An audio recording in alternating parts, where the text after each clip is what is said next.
On a tous déjà été bluffés, voire carrément scotchés par un retournement de situation dans un bon thriller. Mais qu'est-ce qui fait qu'un twist marche vraiment? Eh bien, ce n'est pas de la magie, non, c'est de l'architecture. Une construction narrative super méticuleuse, pensée pour nous surprendre au moment parfait. Aujourd'hui, on va jeter un œil au plan de cette architecture pour comprendre, pièce par pièce, comment on fabrique un twist parfait. Voilà, c'est exactement ça. Une révélation, c'est pas juste une nouvelle info qu'on nous balance, c'est un changement total de perspective. C'est ce moment précis où le brouillard se lève et d'un coup tout ce qu'on croyait savoir est remis en question. L'image devient complètement différente et souvent totalement inattendue. Ah, ça c'est la question à 1 million. Comment on arrive à créer ce moment qui transforme un bon livre en un souvenir inoubliable? Pour y répondre, on va décortiquer les principes de base de la révélation stratégique.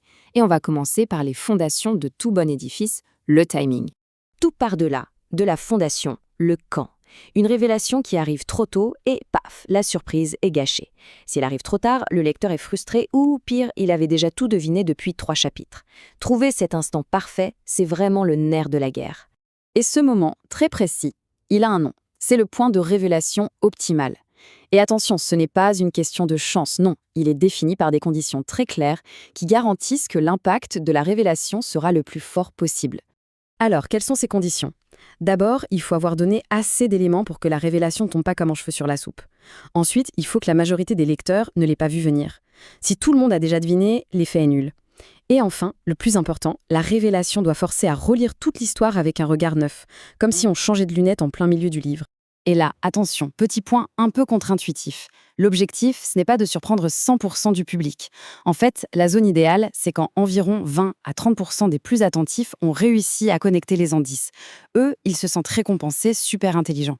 Pendant ce temps, la grande majorité, elle, tombe complètement dénue. C'est cet équilibre qui fait la force d'un bon twist. Ok, on a le quand. Passons maintenant au comment. Si le timing, c'est la fondation, la préparation, c'est l'échafaudage. C'est tout ce travail invisible qui fait que le twist est non seulement possible, mais surtout crédible. Ça, c'est la règle d'or. Un twist qui sort de nulle part, ça frustre, on a l'impression de s'être fait avoir. Le twist parfait, même s'il est choquant sur le moment, doit sembler, avec le recul, totalement logique, voire inévitable.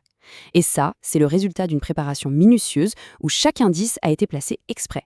Une technique classique pour ça, c'est la règle des 3 indices. On commence avec un détail subtil, un truc presque anodin, puis on place un élément un peu plus visible, mais qui peut vouloir dire plusieurs choses, et enfin, on donne un indice vraiment troublant qui met la puce à l'oreille. Du coup, la révélation finale n'est plus une surprise sortie de nulle part, mais la pièce du puzzle qui connecte logiquement ces 3 points. Une autre stratégie super efficace, c'est de ne pas tout révéler d'un coup. C'est ce qu'on appelle le principe de l'oignon. Chaque réponse qu'on obtient doit immédiatement soulever une nouvelle question, encore plus intéressante. On pèle les couches du mystère une par une, et comme ça la tension ne retombe jamais. Imaginez un peu. Ça y est, on découvre enfin le qui. On se dit, ok, affaire classée. Mais non. C'est là qu'une nouvelle question bien plus profonde apparaît. Le pourquoi.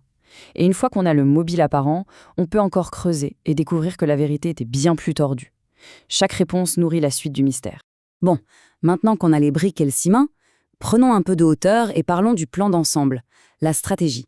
Comment on orchestre toutes ces révélations dans une histoire complète? En gros, il y a 2 grandes écoles. D'un côté, il y a l'approche en cascade. C'est un flux constant de petites et moyennes révélations qui maintiennent le rythme, un peu comme une série de dominos.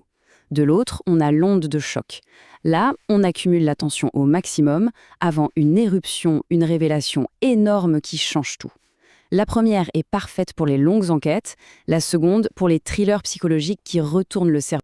Mais en fait, pourquoi choisir? Les thrillers les plus efficaces ne se contentent pas d'une seule de ces approches. La vraie astuce, c'est de combiner les deux. La meilleure stratégie, c'est souvent un plan hybride.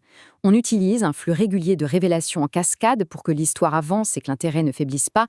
Et puis, boum, à des moments clés du récit, au milieu, aux 3/4 ou juste avant la fin, on déclenche une onde de choc massive.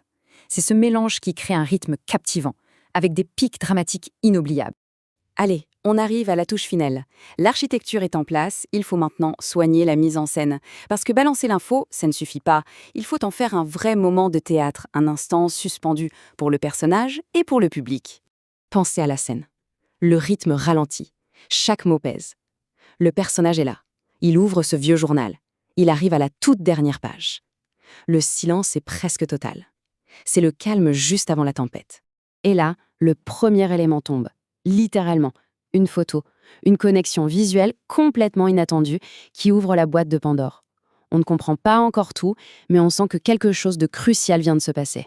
Et puis, voilà le coup de grâce. L'information clé. C'est pas une longue explication, non, c'est un simple détail. Une date. Et cette date, d'un seul coup, fait voler en éclats toutes les certitudes. C'est précis, c'est factuel, et c'est absolument dévastateur. Et pour finir, il faut montrer l'impact. Le monde du personnage vient de s'effondrer.